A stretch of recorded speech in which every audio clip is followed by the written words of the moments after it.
Assalamualaikum warahmatullahi wabarakatuh. Perkenalkan, nama saya Cara Kafaila dari kelas R2J. Di sini saya ingin mengerjakan tugas cross cultural understanding, perbedaan antara Amerika dan Indonesia. Di sini saya mengambil tema pendidikan. Yang pertama, di Amerika lebih menekankan untuk belajar langsung, praktik di lapangan, berbeda dengan Indonesia yang lebih banyak menggunakan materi dalam setiap pembelajarannya. Contoh, pembelajaran kimia. Kalau di Amerika langsung praktik ke lab, sedangkan di Indonesia lebih memilih untuk menerangkan materi dan baru praktik ke lab. Yang kedua, di Amerika menggunakan pakaian bebas tetapi sopan, sedangkan di Indonesia menggunakan seragam seperti umumnya. Contohnya di Amerika bebas menggunakan hoodie atau jeans, sedangkan di Indonesia menggunakan pakaian formal yang mencerminkan kedisiplinan. Menurut saya, kedisiplinan tidak harus dilihat dari seragam. Yang ketiga, menurut saya di Amerika guru-guru tidak memaksa murid. Hal itu untuk menciptakan pembelajaran yang harmonis.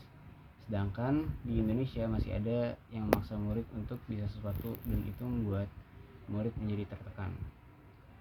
Yang keempat, Indonesia memiliki waktu belajar yang sangat padat dan terbilang cukup lama, di mana sebagian besar waktu di siang hari dihabiskan untuk belajar.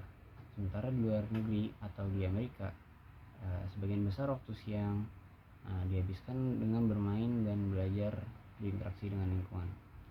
Yang kelima, di negara-negara yang memiliki rating terbaik atas pendidikannya di dunia, salah satunya Amerika, tidak satupun yang menerapkan pekerjaan rumah sebagai tambahan pelajaran yang dipelajari di rumah. Sedangkan di Indonesia, ini justru dianggap sebagai jalan yang efektif untuk mendorong atau mempercepat, bahkan menambah pengetahuan anak-anak. Tentu saja hal ini membuat anak-anak sering tertekan dan bahkan cepat merasa bosan dengan rutinitas kesehariannya.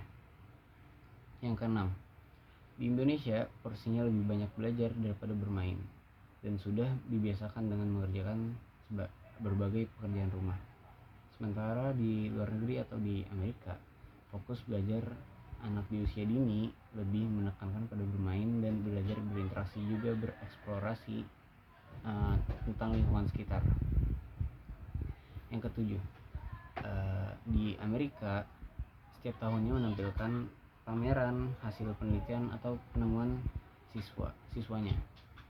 Siswa didorong untuk berani bereksperimen dan mencoba hal-hal baru. Di Indonesia belum banyak sekolah yang seperti itu, bahkan eksperimen saja belum jadi kebudayaan. Yang kedelapan, siswa di Amerika memiliki kebiasaan membaca buku sebelum tidur. Kalau di Indonesia, murid-murid lebih suka membaca buku-buku yang menyenangkan seperti komik. Yang ke-9, di Amerika sudah memiliki teknologi canggih, sedangkan di Indonesia belum. Contohnya di Amerika sudah melakukan pembelajaran menggunakan komputer. Itu membuat murid lebih mudah menangkap apa yang sudah dipelajari. Yang ke-10, di Amerika tidak terpaku dengan nilai yang ada pada rapot untuk melihat kepintaran, sedangkan di Indonesia penilaian rapot menjadi hal wajib dan membuat murid takut apabila nilai rapotnya jelek. Yang ke-11, di Indonesia sering kita temui para siswa enggan untuk bertanya pada gurunya di jam pelajaran karena tidak mau dicap bodoh oleh teman-temannya. Mereka lebih memilih untuk bertanya pada gurunya di luar jam pelajaran. Beda halnya dengan Amerika. Di negara tersebut selalu membuat sesi tanya jawab pada jam pelajaran setelah semua materi dijelaskan, guna untuk membuat siswa menjadi lebih aktif.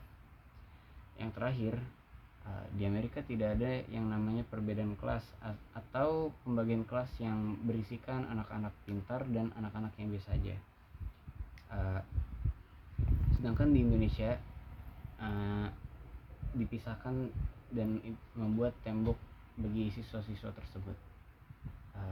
Dan apabila ada yang bertanya kepada saya, berarti pendidikan di Indonesia itu jelek tuh. Menurut saya pendidikan di Indonesia hanya tertinggal dari yang lain. Tertinggal dalam hal sarana dan prasarana yang tidak memadai dan minim bahan pembelajaran. Dan apabila ada yang bertanya pada saya, bagaimana cara menanggulanginya? Menurut saya di Indonesia harus memperbaiki sistem sarana dan prasarana sekolah dan menanggulangi mahalnya biaya pendidikan. Mungkin itu saja dari saya. Wabillahi taufiq wal hidayah. Wassalamualaikum warahmatullahi wabarakatuh.